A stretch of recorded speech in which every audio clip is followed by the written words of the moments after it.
Om Swastiastu. Assalamualaikum warahmatullahi wabarakatuh. Salam sejahtera bagi kita semua. Shalom, namo buddhaya, salam kebajikan, dan salam harmoni. Perkenalkan, kami dari kelompok 11, kelas gabungan A, C, dan D, dengan anggota saya sendiri, Resia Buru Ringo-Ringo, dengan NIM 2213011077 dari kelas 1A, dan rekan-rekan saya, Imade Budi Santosa dengan NIM 2213011026 dari kelas 1A, Igede Danur Prabawa Semara dengan NIM 2213011074 dari kelas 1C, Dewa Made Krisna Dharma Putra dengan NIM 2213011100 dari kelas 1C, dan Nikadek Santiyani dengan NIM 2213011004 dari kelas 1D. Di sini kami akan membahas materi mengenai dimensi-dimensi dan indikator kompetensi guru Indonesia, serta tinjauan tentang profesi guru. Baiklah, untuk materi yang pertama akan disampaikan oleh saya sendiri, membahas mengenai dimensi-dimensi dan indikator kompetensi guru Indonesia. Pengertian kompetensi. Kompetensi dapat diartikan sebagai kemampuan, kecakapan, dan wewenang. Kompetensi adalah suatu hal yang menggambarkan kualifikasi atau kemampuan seseorang, baik kualitatif maupun kuantitatif. Pengertian kompetensi guru. Kompetensi guru merupakan kemampuan seorang guru untuk melakukan tugas dan kewajibannya dengan layak dan bertanggung jawab. Dalam Undang-Undang Republik Indonesia Nomor 14 Tahun 2005 tentang guru dan dosen, mendefinisikan bahwa kompetensi adalah seperangkat pengetahuan, keterampilan, dan perilaku yang harus dimiliki, dihayati, dan dikuasai oleh seorang dosen atau guru dalam melaksanakan tugas keprofesionalannya. Pentingnya kompetensi guru. Dengan penguasaan kompetensi tersebut, maka guru dapat melakukan hal yang semestinya dilakukan guru, yang tentunya sangat dibutuhkan oleh peserta didik. Hal ini perlu dipahami supaya sedikit demi sedikit dapat menghilangkan persepsi bahwa tugas guru bukan hanyalah sebagai fasilitator, menyampaikan materi, atau sekedar mentransfer pengetahuan. Dengan demikian, tujuan pendidikan telah dibuat bersama dapat tercapai. Sekian materi yang dapat saya sampaikan. Untuk materi berikutnya akan disampaikan oleh rekan saya. Baik, perkenalkan, nama saya Made Budi Santosa dengan NIM 2213011026. Di sini saya akan melanjutkan presentasi dari teman saya, yaitu tentang dimensi-dimensi kompetensi guru. Menurut Undang-Undang Nomor 14 Tahun 2005 tentang guru dan dosen, Pasal 10 ayat 1, kompetensi guru meliputi kompetensi pedagogik, kompetensi kepribadian, kompetensi sosial, dan kompetensi profesional yang diperoleh melalui pendidikan profesi. Yang pertama, kompetensi pedagogik. Dalam Undang-Undang Nomor 14 Tahun 2005 tentang guru dan dosen dikemukakan, kompetensi pedagogik adalah kompetensi kemampuan mengelola pembelajaran peserta didik. Depdiknas menyebutkan bahwa kompetensi ini merupakan kompetensi pengelolaan pembelajaran. Kompetensi ini dapat dilihat dari kemampuan merencanakan proses belajar mengajar, kemampuan melaksanakan interaksi atau mengelola proses belajar mengajar, dan kemampuan melakukan penilaian. Kompetensi pedagogik menjadi seorang guru meliputi kompetensi menyusun rencana pembelajaran, kompetensi melaksanakan proses belajar mengajar, dan kompetensi melaksanakan penilaian proses belajar mengajar. Selanjutnya, kompetensi kepribadian. Guru sebagai seorang tenaga pendidik yang tugas utamanya mengajar memiliki karakteristik kepribadian yang sangat berpengaruh terhadap keberhasilan pengembangan sumber daya manusia.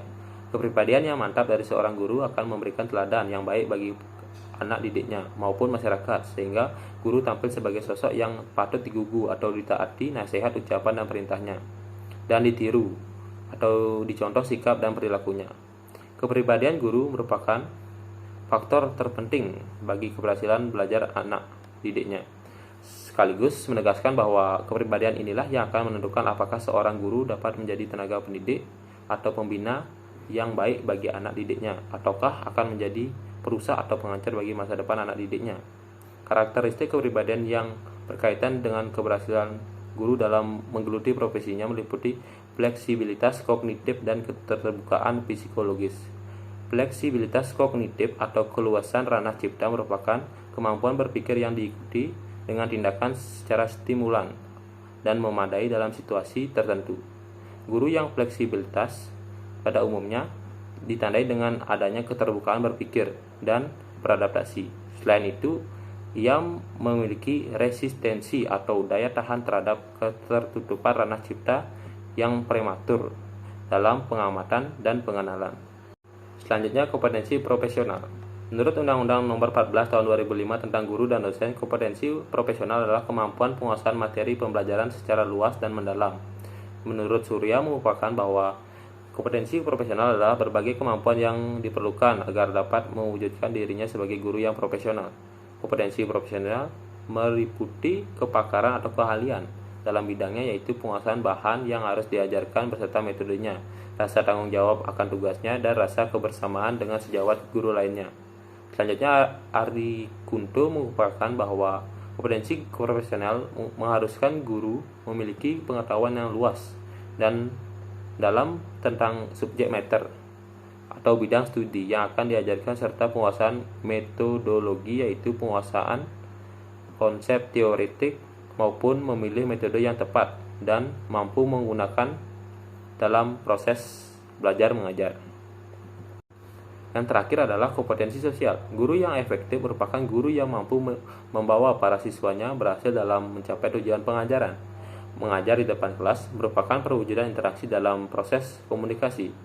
Menurut Undang-Undang Guru dan Dosen, kompetensi sosial merupakan kemampuan untuk berkomunikasi dan interaksi secara efektif dan efisien dengan peserta didik, sesama guru, orang tua wali, peserta didik, dan masyarakat sekitar. Kompetensi sosial guru diperlukan oleh setiap guru dalam berhubungan dan berinteraksi dengan para siswanya. Kompetensi sosial termasuk ke dalam keterampilan dalam berinteraksi sosial dan melaksanakan tanggung jawab sosial. Sekian presentasi dari saya, selanjutnya akan dilanjutkan oleh teman saya. Oke, di sini saya akan melanjutkan presentasi dari teman saya. Sebelumnya, perkenalkan nama saya Gudi Danarwawa Semara dengan NIM 221301074. Di sini akan membawakan atau melanjutkan materi tentang indikator meningkatkan kompetensi guru. Dalam meningkatkan kompetensi guru, diperlukan strategi penerapan indikator kompetensi guru.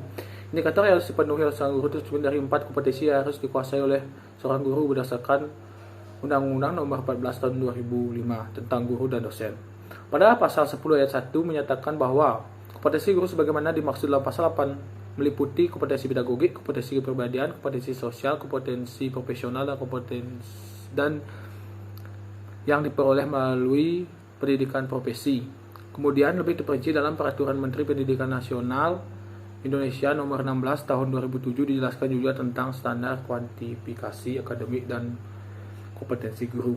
Baik, selanjutnya saya akan menjelaskan tentang indikator meningkatkan kompetensi guru melalui kompetensi pedagogik, yaitu yang pertama memahami karakteristik peserta didik secara lebih mendalam, yang kedua membuat target kompetensi yang ingin dicapai dan membuat materi ajar serta menyusun rancangan pembelajaran berdasarkan strategi yang dipilih. Yang ketiga, melaksanakan pembelajaran dengan yang meliputi penataan latar setting, pembelajaran yang menciptakan pembelajaran yang lebih kondusif. Yang keempat, merancang dan melaksanakan evaluasi pembelajaran yang meliputi merancang dan melaksanakan evaluasi atau assessment. Yang terakhir yaitu mengembangkan peserta didik untuk mengaktualisasikan berbagai potensinya. Selanjutnya yaitu indikator meningkatkan kompetensi guru melalui pendekatan kompetensi kepribadian. Yang pertama yaitu melalui kepribadian guru yang mantap dan stabil, meliputi bertindak sesuai dengan norma sosial, bangga menjadi guru dan memiliki konsistensi dalam bertindak sesuai dengan norma agama. Yang kedua, kepribadian guru yang dewasa, yaitu berpenampilan kemandirian dan bertindak sebagai pendidik yang memiliki etos kerja sebagai guru. Yang ketiga yaitu kepribadian guru yang arif dan bijaksana, adalah menampilkan tindakan yang didasarkan pada kemanfaatan peserta didik baik di sekolah maupun di lingkungan masyarakat. Yang keempat yaitu kepribadian guru yang berwibawa, yang meliputi perilaku yang mempengaruhi positif terhadap peserta didik dan memiliki perilaku yang disegani dan menjadi teladan bagi peserta didiknya.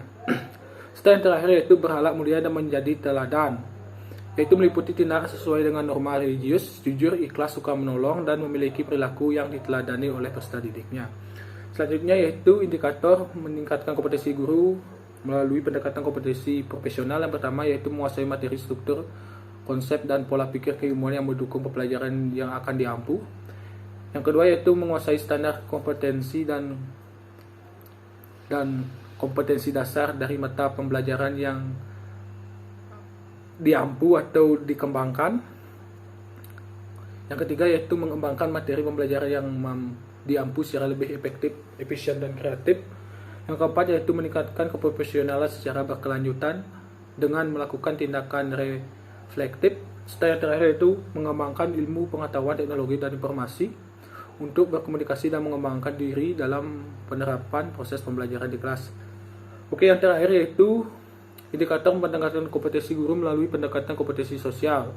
Yang pertama yaitu bersikap inklusif dan bertindak objektif serta tidak mendiskriminasi peserta didik karena mempertimbangkan jenis kelamin, agama, ras, kondisi fisik, latar belakang keluarga, dan status sosial keluarga dari peserta didik. Yang kedua yaitu berkomunikasi secara efektif, empatik, dan santun dengan sesama peserta didik, tenaga pendidik, siswa, orang tua siswa, dan juga masyarakat. Yang ketiga yaitu dapat beradaptasi di tempat bertugas di seluruh wilayah, khususnya wilayah Indonesia yang memiliki keberagaman suku, ras, sosial, dan budaya, dan agama. Serta yang terakhir yaitu memiliki kemampuan public speaking yang mumpuni dalam berinteraksi dengan para peserta didik secara langsung dan dapat berkomunikasi dengan lisan maupun tulisan. Sekian materi yang saya jelaskan. Selanjutnya akan dilanjutkan oleh teman saya. Terima kasih. Perkenalkan, nama saya Dewa Made Krishna Dharma Putra dengan NIM 221301100 dari kelas 1C. Di sini saya akan menjelaskan mengenai pengertian dan hakikat profesi guru. Profesi keguruan terdiri dari dua kata, yaitu kata profesi dan keguruan. Secara harfiah, kata profesi dimaknai sebagai pekerjaan. Dalam KBBI, profesi dimaknai sebagai pekerjaan yang dilandasi pendidikan keahlian tertentu.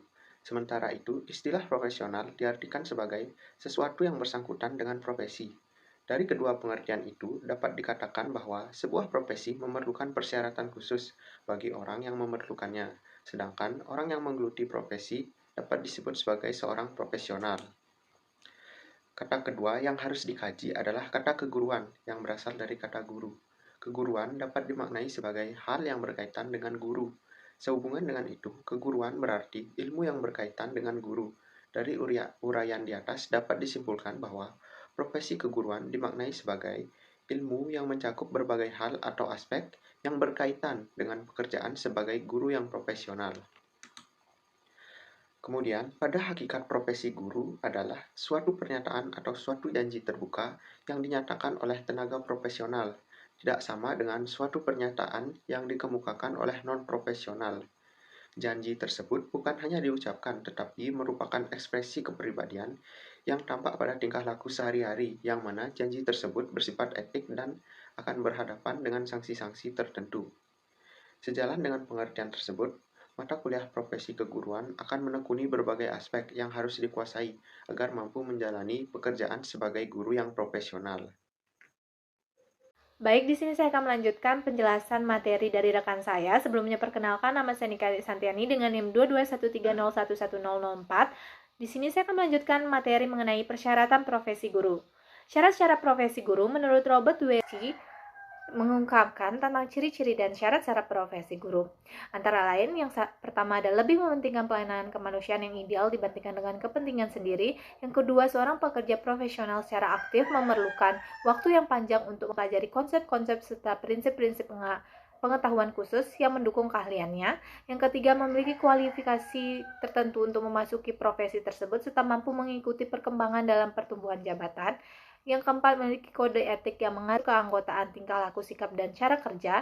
Yang kelima, membutuhkan suatu kegiatan intelektual yang tinggi. Yang keenam, adanya organisasi yang dapat meningkatkan standar pelayanan, disiplin diri dalam profesi, serta kesejahteraan anggotanya. Yang ketujuh, memberikan kesempatan untuk kemajuan, spesialisasi, dan kemandirian.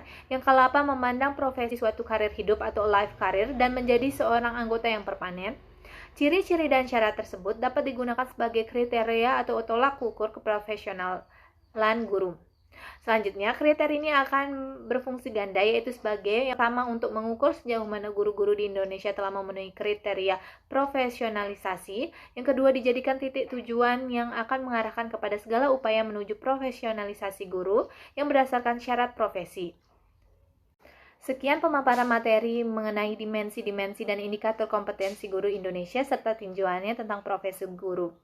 Sekian dari kelompok kami. Apabila ada kesalahan kata mohon dimaafkan. Terima kasih. Saya tutup dengan Paramasanti. Om Santi Santi Santi Om.